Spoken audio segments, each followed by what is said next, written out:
Hi, my name is Teresa Wick, and I would like to talk to you about myocarditis. Myocarditis is the inflammation of the myocardium, which is the middle layer of the heart muscle. The inflammation can be caused by both a virus or a bacteria.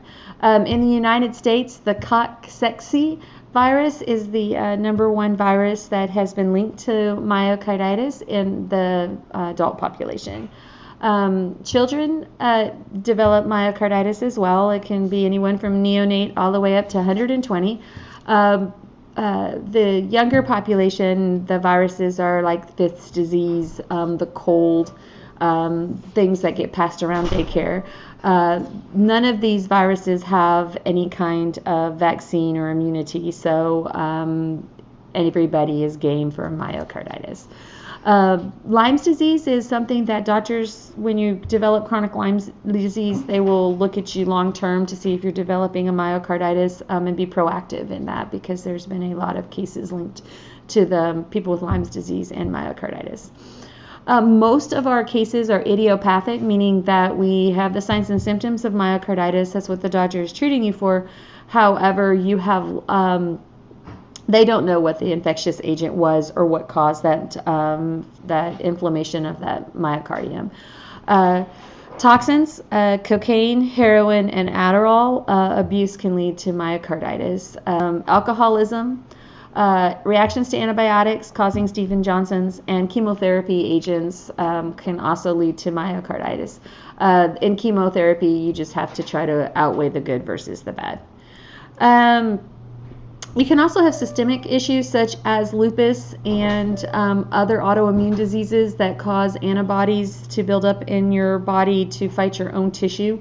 When that happens, then you are more prone to myocarditis as well.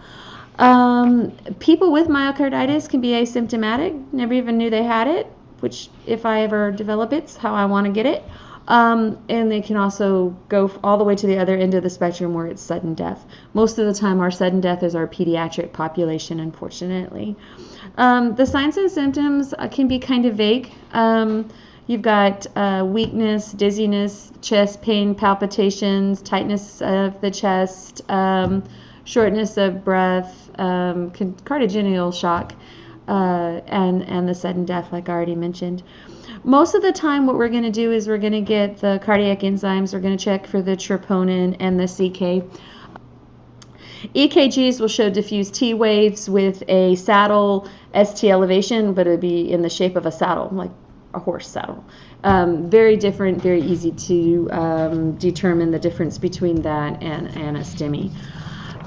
So the gold standard is an endomyocardial biopsy. They're going to stick a large needle into the heart, draw out some cells, look at them underneath the microscopes. It doesn't get done very often because you can imagine the risk factors of doing that to somebody that's already symptomatic and is already having dysrhythmias or shortness of breath or an infectious process going on.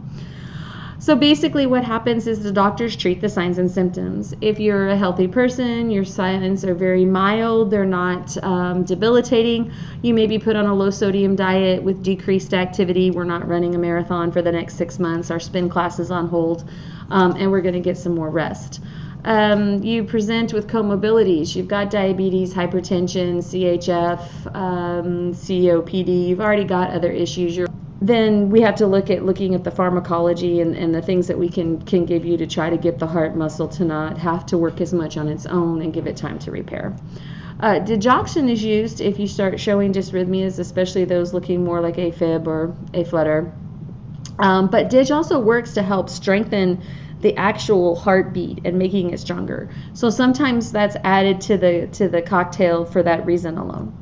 Diuretics are almost always used. Now, depending upon how much fluid overload it looks like you're developing, that would determine the amount of diuretic, but a small amount's given even if we don't believe there's fluid overload yet, because it actually helps with the conductivity of the heart. ACE inhibitors are used because when that angiogen 2 is lowered, that's a vasoconstrictor. And so we want that lowered, which the bradykinin automatically increases when that happens. That's a vasodilator that allows more oxygen oxygenated blood to actually be delivered to the heart in a timely manner, allowing the heart tissue to get the nutrients it needs to try to heal itself. And also, ACE inhibitors help with the conductivity and the force of the ejection fraction from the left ventricle. Steroids are used usually only if they're already being used in conjunction with your lupus and your other autoimmune disorders that have caused the myocarditis. The studies show that adding a steroid to someone that has myocarditis just for the purpose of treatment, it may decrease your symptoms in the beginning, but it also is it's also an immune can cause your immune system to not work appropriately, and so it causes other issues. So they don't usually use it as a first-hand medication. If the heart disease progresses, then we have to look at LVAD and eventually transplants, heart transplants, in order to survive myocarditis. There is no genetic disposition to myocarditis, and you can have a little bit more sensitivity to it if you have that Y chromosome. So our male patients are more likely to develop myocarditis than our female patients. That's still being studied a little bit more into the Y part. And there just needs to be more global research. But that's myocarditis in a nutshell.